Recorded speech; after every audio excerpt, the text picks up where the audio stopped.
Queridos irmãos e irmãs, no domingo passado eu trouxe-vos uma primeira parte daquilo que é uma mensagem, neste caso dividida em duas, só por uma questão de tempo, e que tem como tema, como foco principal, características de uma igreja viva. E para isso eu peço que de novo abramos a Sagrada Escritura na carta do apóstolo Paulo aos Efésios, no capítulo 1, versículos 13 até 21. Carta do apóstolo Paulo aos Efésios, capítulo 1, versículos 13 até 21. O texto, para a nossa consideração, está a partir do versículo 15, mas é só procurarmos aqui fazer esta ligação. E de facto o apóstolo Paulo vem falando nos versículos anteriores sobre eleição, predestinação, todo o processo de salvação e apontando para Cristo Jesus, e é acerca desse Cristo Jesus que ele naturalmente agora começa esta parte do trecho que nós vamos ler a partir do versículo 13, no qual também vós, tendo ouvido a palavra da verdade, o evangelho da vossa salvação, e tendo nele também crido, fostes selados com o Espírito Santo da promessa, o qual é o penhor da nossa herança para a redenção da possessão de Deus, para o louvor da sua glória. Por isso, também eu, tendo ouvido falar da fé que entre vós há no Senhor Jesus e do vosso amor para com todos os santos, não cesso de dar graças por vós, lembrando-me de vós nas minhas orações, para que o Deus de nosso Senhor Jesus Cristo, o Pai da Glória, vos dê o espírito de sabedoria e de revelação no pleno conhecimento dele, sendo iluminados os olhos do vosso coração, para que saibais qual seja a esperança da sua vocação e quais as riquezas da glória da sua herança nos santos, e qual a suprema grandeza do seu poder para conosco, os que cremos, segundo a operação da força do seu poder, que operou em Cristo, ressuscitando dentre os mortos e fazendo sentar-se à sua direita nos céus, muito acima de todo o principado e autoridade e poder e domínio e de todo o nome que se nomeia,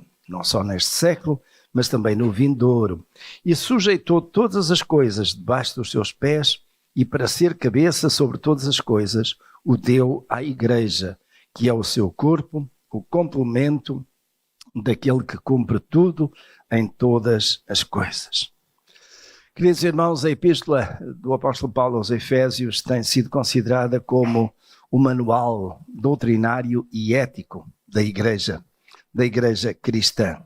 Porque, de facto, o apóstolo Paulo procurou, nestes apenas 6 capítulos em que está dividida o texto da sua carta, ele procurou aqui deixar muito claro aquilo que é quem é Deus e também aquilo que é, naturalmente, os aspectos fundamentais de doutrina que as igrejas devem crer, que devem seguir, que devem obedecer, mas também alguns aspectos éticos da vivência cristã que realmente faz toda a diferença.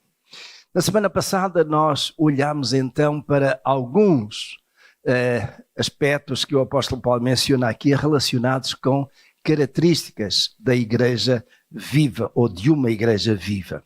E em particular ele refere logo 2 que reconhece são evidentes, são de facto 2 características que aquela igreja mostrava com toda a clareza. Verso 15, temos aí essas 2, ou seja, fé e amor. E o apóstolo Paulo não precisou, tendo ele estado em Éfeso, tendo ele ali pregado o evangelho, tendo ele ali, de certo modo, deixado a sua marca com a palavra do Senhor, tendo saído em viagens missionárias para outros lugares, ele reconhece agora que é testemunho, que há alguma coisa reconhecida e que chega com facilidade aos apóstolos esta informação. Tendo eu ouvido falar da vossa fé e do vosso amor. Duas características basilares, duas características que de facto têm que estar presentes em toda a igreja cristã. Esta fé, contudo, não era apenas aquela fé de crer em Jesus, aquela fé que leva à conversão, que leva a uma transformação, mas é uma fé também que opera obras, uma fé que é visível através de toda uma manifestação de entrega, de testemunho, de partilha com os outros. E essa fé acompanhada, fortalecida, robustecida pelo amor, aquele amor genuíno, aquele amor ágape, aquele amor com que Deus nos tem amado e que naturalmente nós devemos ter também. Mas o apóstolo Paulo quer que de facto essa igreja seja ainda mais fortalecida, uma igreja mais viva, uma igreja mais dinâmica, para a qual naturalmente o apóstolo Paulo entende que devem ser acrescentadas outras características, ainda que elas estejam de certo modo lá, mas não com aquela evidência, não com aquela força, não com aquele impacto que devem ter. Por isso mesmo, no verso 16, o apóstolo Paulo ora.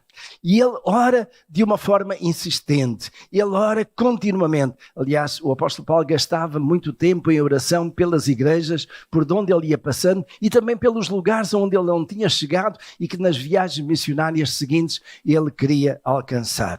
Então ele ora. E fazendo essa oração constante, o apóstolo Paulo pede que seja acrescentada a essa fé e esse amor, o quê? Espírito de sabedoria e de revelação. Sabedoria do conhecimento, sabedoria das coisas de Deus, a revelação também daquilo que de facto Deus é e da forma como Deus age.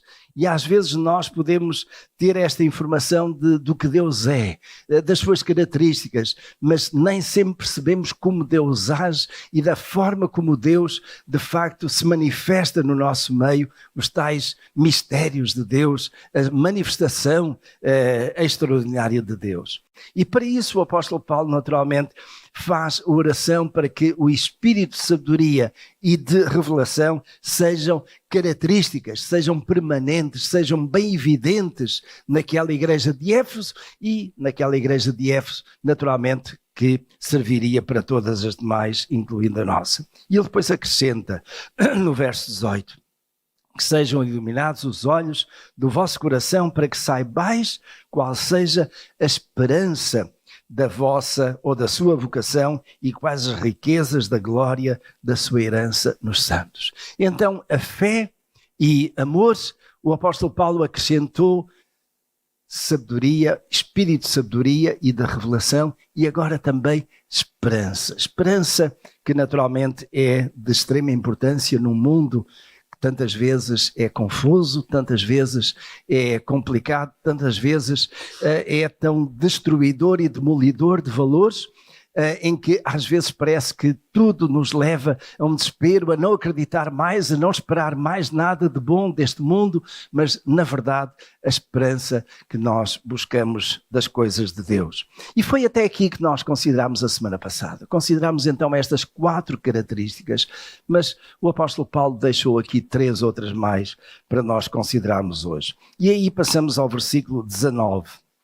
E no versículo 19 ele diz: e qual a suprema grandeza do seu poder para conosco, os que cremos segundo a operação da força do seu poder. Algumas traduções, e já agora deixem-me ver qual é aquela que está ali, por favor passem o slide, só para ver qual é aquela tradução que tem ali deste versículo 19. Estava ali. Mas algumas traduções, em vez de ter, como eu li, suprema grandeza do seu poder para conosco o que queremos, segundo a operação da força do seu poder, algumas traduções têm segundo a eficácia da força do seu vigor. Seja como for, qualquer que seja a tradução, há ali 4 palavras que são de facto de grande significado relacionadas com este poder. E a primeira palavra que o apóstolo Paulo usa e que na maioria das nossas traduções tem poder, suprema grandeza do seu poder, a palavra que ele usa aí é dinamis. Palavra que nos tempos mais recentes, digamos no último século, por assim dizer, deu origem à palavra dinamite. E dinamite foi, de facto, um elemento, um conjunto químico que no seu conjunto tinha uma força tremenda quando era colocado no lugar certo para explodir. Dinamite usada durante muitos anos para mover montanhas, para derrubar completamente rochas que eram de outro modo intransponíveis. E de facto, em algumas localidades, em algumas serras, quando uma estrada precisa de cruzar, de passar, de ir além, encontra aquelas zonas rochosas e então a força humana é demasiado fraca para conseguir derrubar tudo aquilo e fazer com que a estrada de facto seja mais plana. Então o poder do dinamite foi usado exatamente para romper, para partir. É essa mesma palavra que o apóstolo Paulo está a usar aqui, muito antes, reparem, de alguém ter inventado dinamite e com isso até ganhou um prémio Nobel. O que é certo é que realmente este poder é um poder que é capaz de derrubar, de eliminar, de destruir aquilo que é um obstáculo, aquilo que é alguma coisa impensável, tão forte, tão resistente, tão diante de nós, incapaz de nos deixar avançar. Então reparem, é deste poder que é dinamite, poder que é fortíssimo, poder que é capaz de esmagar qualquer resistência, que é capaz de ir além daquilo que são as nossas próprias capacidades, que o apóstolo Paulo está a falar de que a igreja deve ter. A igreja deve ter este poder. E aquilo que ele diz é que é esta suprema grandeza. Suprema grandeza é, de facto, colocar isto numa qualificação extremamente elevada. Acima de qualquer capacidade, acima de qualquer escala, está lá no cimo, está lá no topo. Suprema grandeza do seu poder. Mas depois ele diz também, e é interessante porque neste versículo o apóstolo Paulo coloca aqui, digamos, esta questão deste poder supremo, mas ele reforça, ele acrescenta aqui outros adjetivos. Quando ele diz do qual a suprema grandeza do seu poder para conosco que queremos, segundo a operação. Algumas traduções têm, e acho que isso é mais certo, eficácia. Uma operação é alguma coisa que vai intervir para mudar o estado de coisas. Mas nem sempre as operações são eficazes. Aquilo que o apóstolo Paulo está a colocar aqui é que é, de facto, um poder que é eficaz, ou seja, que tem resultado positivo, que é capaz de alcançar aquilo que é desejável, ainda que às vezes impossível de conseguir em termos humanos, mas que Deus é capaz de conseguir. Então, segundo a eficácia, e depois ele diz, da força. E ele aí usa outra palavra. Já agora aqui de eficácia, a palavra que o apóstolo Paulo usa é interessante porque é uma que nós conhecemos. A palavra que ele usa é energeia. E energeia é a palavra que, digamos, no nosso vocabulário é energia. E quando nós pensamos em energia, ela tem naturalmente diversas formas, mas traz aquela ideia de força que é capaz de mudar as coisas. Então é este poder que a igreja tem que é capaz de mudar as coisas. Então, segundo a eficácia da força do seu poder, na minha tradução, mas que ele diz na força do seu vigor. E a ideia de vigor, para não estar a repetir a palavra poder outra vez, é a ideia de que há alguma coisa que está permanente, que está aí vivo. Ou seja, aquele mesmo poder que Deus usou naquela altura e para um determinado fim, é aquele que está disponível para a igreja nos dias de hoje. E nós vamos ver, quando nós chegamos ao versículo seguinte, então vamos ver exatamente qual foi esse poder, qual foi esse dinamite que Deus usou segundo a eficácia da sua força e do seu vigor. Vejam no verso 20.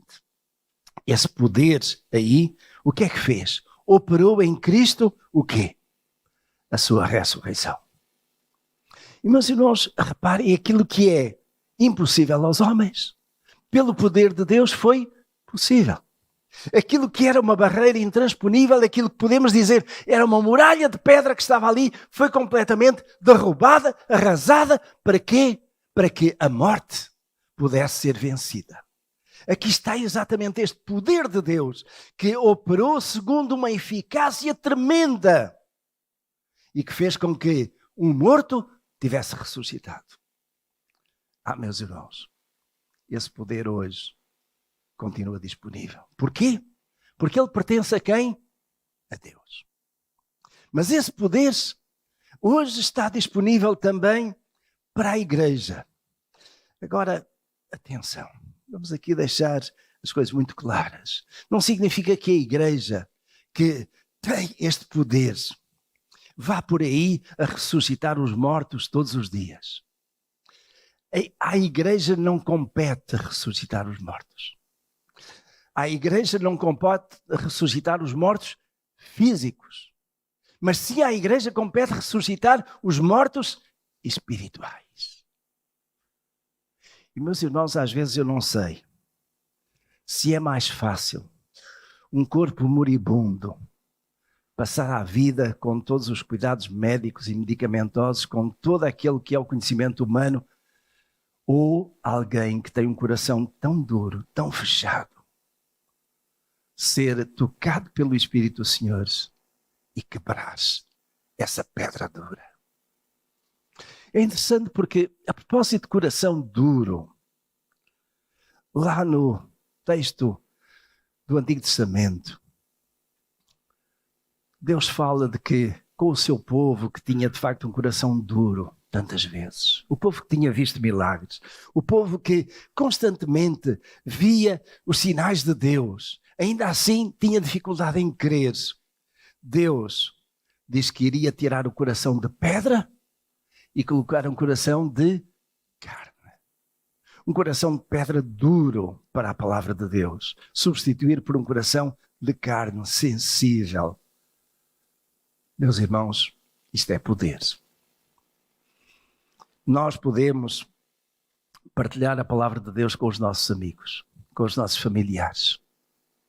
E eu sei que alguns aqui o fazem com muita determinação e com muita insistência, às vezes até à exaustão, podemos dizer.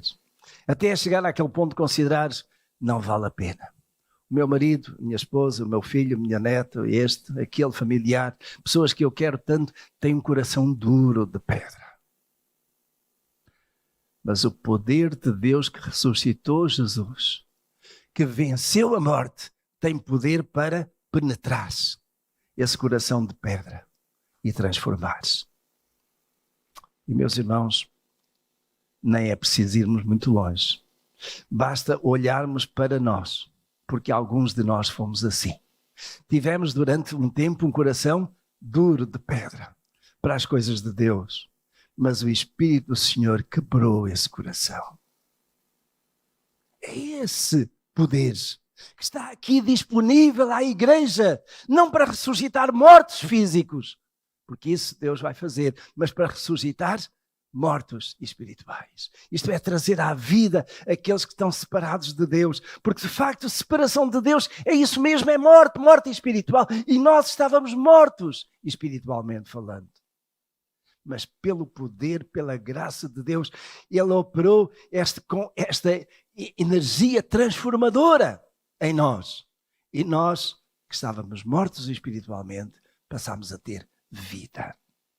E diz a Escritura até, vida abundante. Isso é aquilo que a igreja deve ter. É uma das características da igreja. Só lembrar, meus irmãos, fé, amor, espírito de sabedoria e de revelação, esperança. Esperança em quê? Que havemos de estar na presença de Deus, que havemos de ressuscitar, mas também agora poder. Poder que está ao nosso dispor. Poder, meus irmãos, que nos é fornecido pelo Espírito Santo. E o Espírito Santo, como o próprio apóstolo Paulo diz aqui, é o penhor dessa promessa de Deus. Mas o Espírito Santo é aquele que habita em nós para quê? Para que nós possamos fazer a obra de Deus.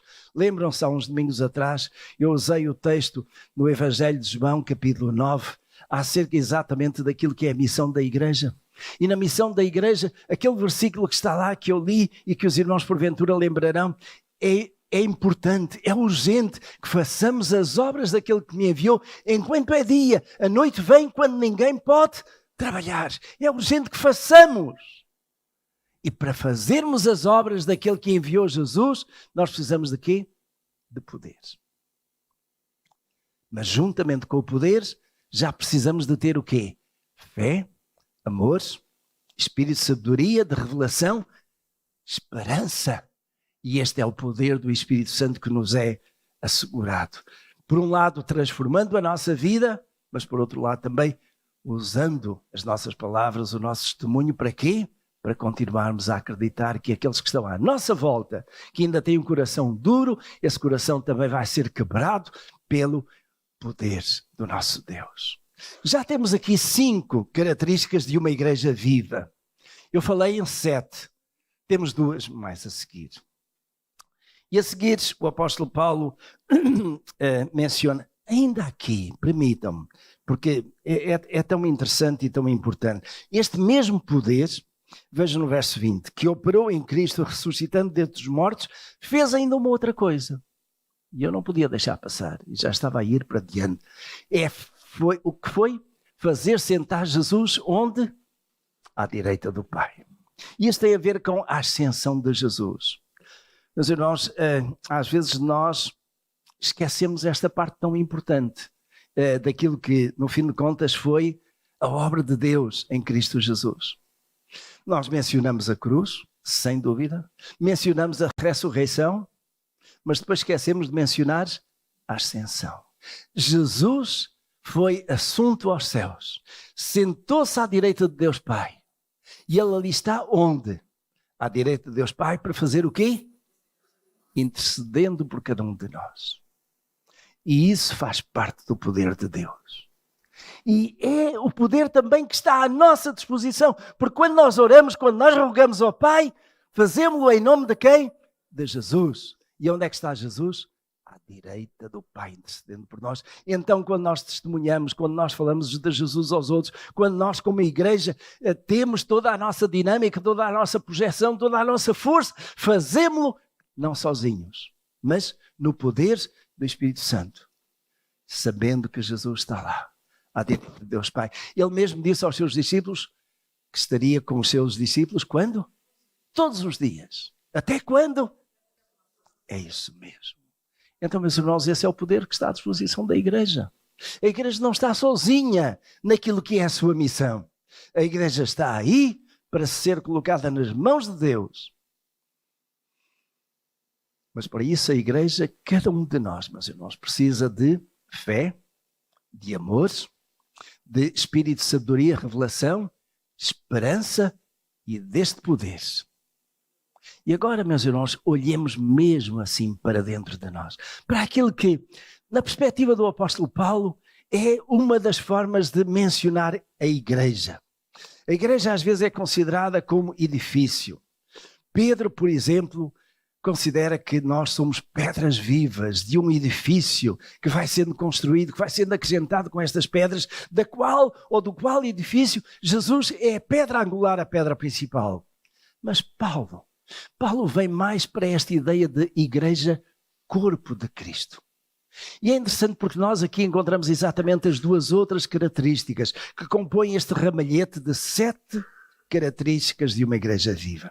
E está exatamente aonde? No verso 22. Ele diz, e sujeitou todas as coisas debaixo dos seus pés para ser o quê? Cabeça. Para ser cabeça. Cabeça de um corpo. E estas são as 2 características. Jesus é a cabeça da igreja. O que é que a cabeça faz? Faz o quê?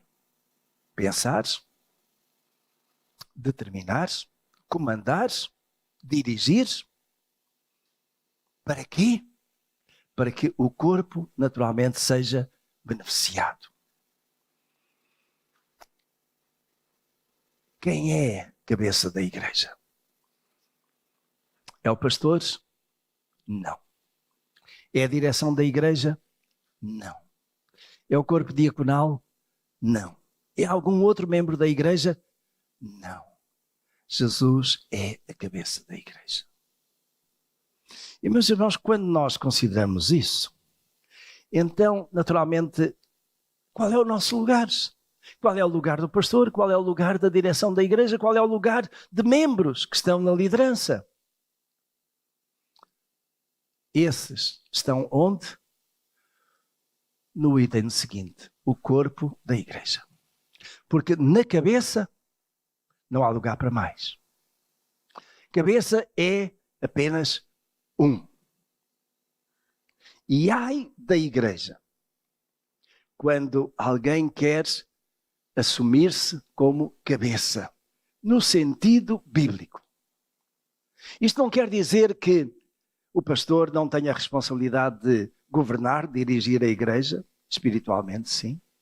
Que as decisões da igreja não passem naturalmente por uma direção e depois, eventualmente, como nós vamos ter hoje, por uma assembleia. Mas tudo tem que vir ou ser submetido primeiramente a quem? A Jesus, cabeça.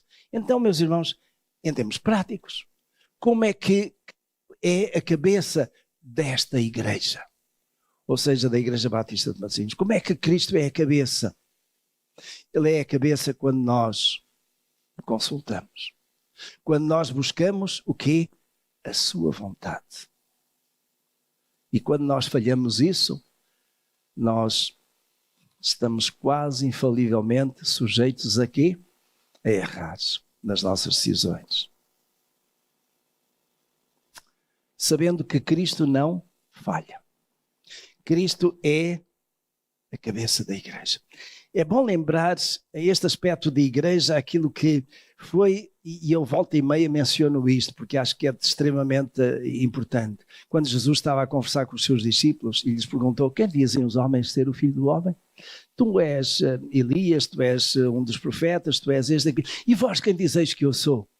Tu és o Cristo, o Filho do Deus vivo. E depois, qual foi a resposta de Jesus? E tu és Pedro, e sobre esta pedra edificarei a minha igreja. Meus irmãos, eu não quero que a Igreja Batista de Matosinhos seja outra coisa senão a igreja de Jesus. É a minha igreja. Nós muitas vezes dizemos: eu vou à minha igreja. Nós convidamos alguém: olha, venha à minha igreja. Sim, podemos dizer isso. Mas é num sentido figurado. A igreja é de quem? É de Jesus. Mas é também a igreja à qual nós pertencemos. E nesse sentido nós identificamos e dizemos: é a minha igreja. Sim. Mas quem edifica a igreja é Jesus. E tem que haver um esforço constante da nossa parte, da parte de cada um de nós, de sempre buscar exatamente qual é a vontade de Jesus. É interessante porque o mesmo Jesus, que é a cabeça da igreja, quando ele esteve aqui, ele, em toda a sua caminhada, tinha uma preocupação. Qual era a vontade do Pai? Hoje Jesus está à direita do Pai. Porquê? Porque ele ganhou, digamos, esse estatuto. Ele foi obediente em todos os aspectos. Não se faça a minha vontade, mas a tua. Orou Jesus muitas vezes. Jesus, porque está à direita do Pai, então tem toda a legitimidade para ser cabeça da igreja, comandar, fazer-nos sentir a sua vontade. E nós sabemos isso através de quê? Da oração, da busca de Deus. E quanto mais perto nós estivermos de Deus, melhor nós entendemos a sua vontade. E é desse modo que Jesus, de facto, assume o seu lugar, que é cabeça da igreja. Mas que o apóstolo Paulo aqui não usa a palavra igreja. Ele usa a palavra corpo de Cristo. Aliás, usa apenas a palavra corpo. E vamos ao verso 23. E ele diz, então, final do verso 22, para ser cabeça sobre todas as coisas, o deu à igreja, que é o seu corpo. A minha tradução diz, o complemento daquele que cumpre tudo em todas as coisas. A tradução que algumas outras versões nos apresentam é mais fiel com aquilo que foi a palavra que o apóstolo Paulo usou. E a outra tradução diz assim, que é o seu corpo a plenitude daquele que cumpre todas as coisas. A plenitude, em vez de complemento. Plenitude quer dizer que está completamente cheio. Quer dizer que não cabe mais.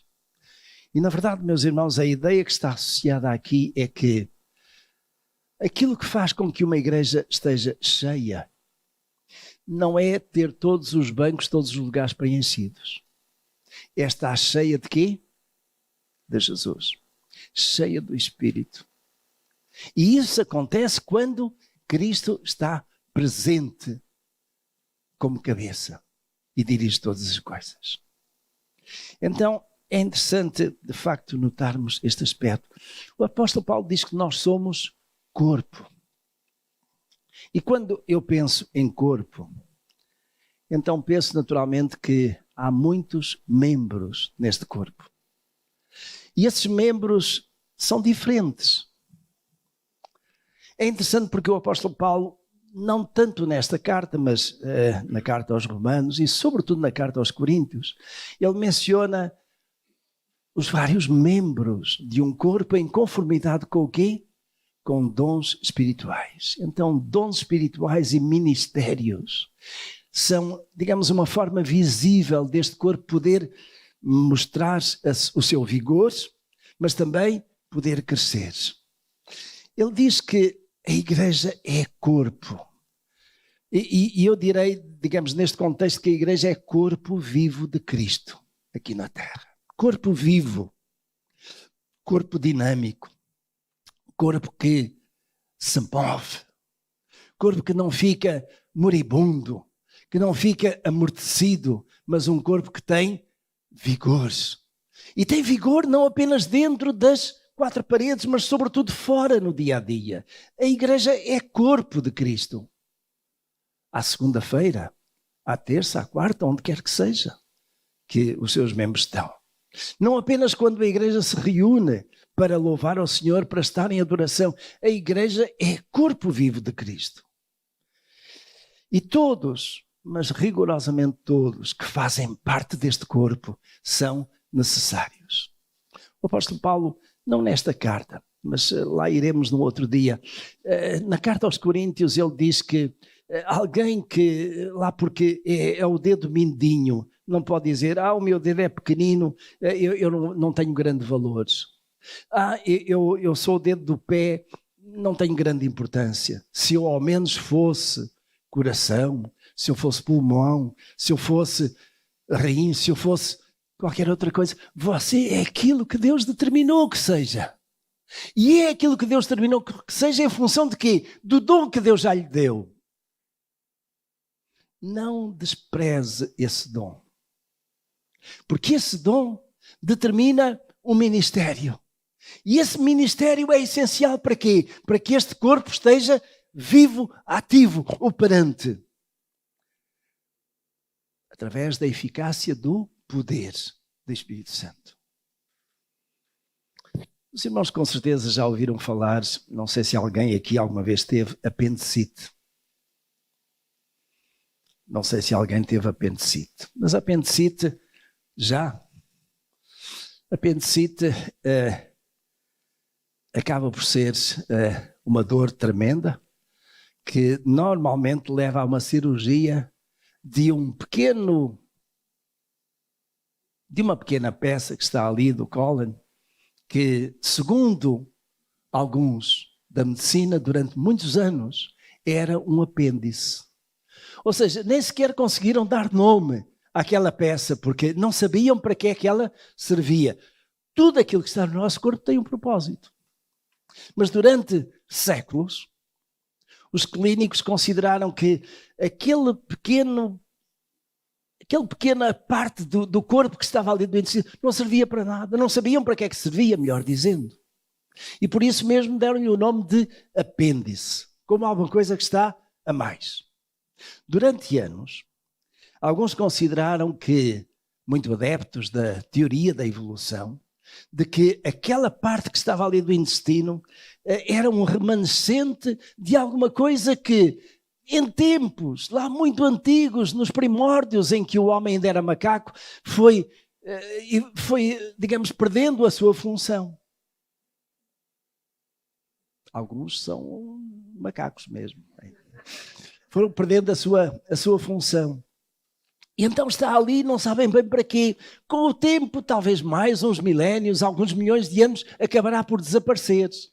Mas o que é certo é que ao longo de todo este tempo, quando os bebés nascem, tem lá aquele pedacinho e continua a ser apêndice. Mas, meus irmãos, a ciência vai evoluindo e os médicos vão investigando. E em 2007, cientistas, portanto não há muito tempo, pouco mais de 15 anos, cientistas da Universidade de Duke, nos Estados Unidos, divulgaram a função do apêndice. E a função do apêndice, segundo eles, é de fabricar e servir como depósito de bactérias que auxiliam na digestão.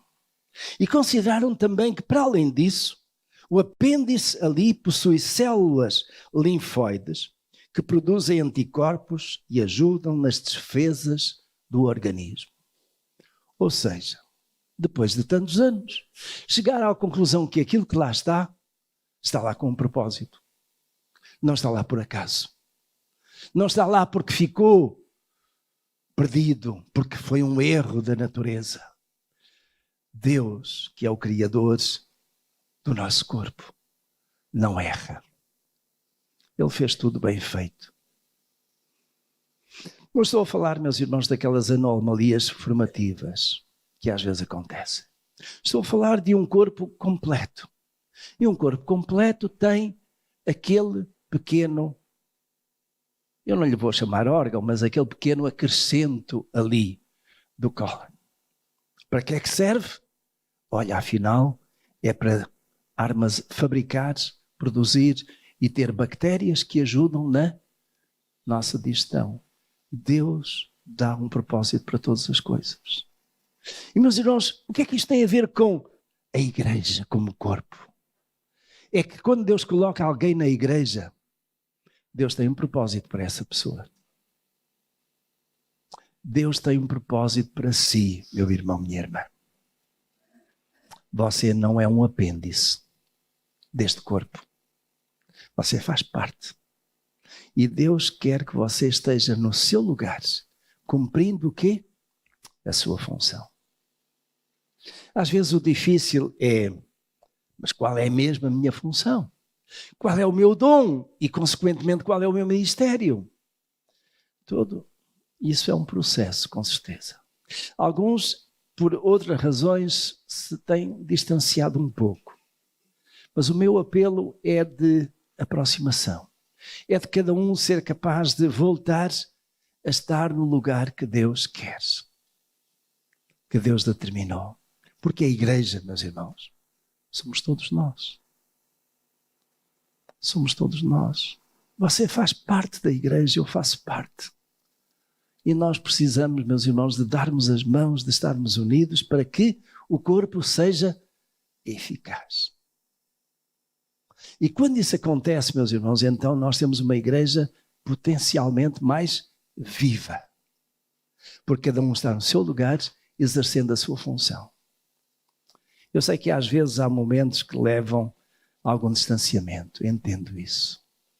Mas o meu apelo, meus irmãos, nesta hora, é que como igreja, e para mais uma igreja que está quase a celebrar 100 anos, nós possamos fazer aqui um compromisso com Deus, de entrega e dizer, Senhor, eis-me aqui, usa-me a mim. Dizer, Senhor, eu posso não servir para grande coisa, mas seja para aquilo que for, eu quero estar nas tuas mãos, ao teu serviço. Meus irmãos, eu creio que Deus está pronto a fazer grandes coisas na nossa igreja. Não por causa de mim, mesmo nada por causa de mim. Então somente por causa de quem? Do próprio Deus. Ele, em Jesus, é o Senhor da igreja. E nós queremos que Ele tenha a primazia. Não apenas na igreja corpo, mas também em cada um de nós. Por isso mesmo, meus irmãos, a minha oração, o meu apelo nesta manhã é que cada um de nós se entregue em compromisso diante do Senhor, dizendo: Senhor, usa-me. Senhor, ajuda-me a estar no lugar que tu queres. Senhor, eu quero fazer parte desta igreja para honrar e glorificar o teu nome.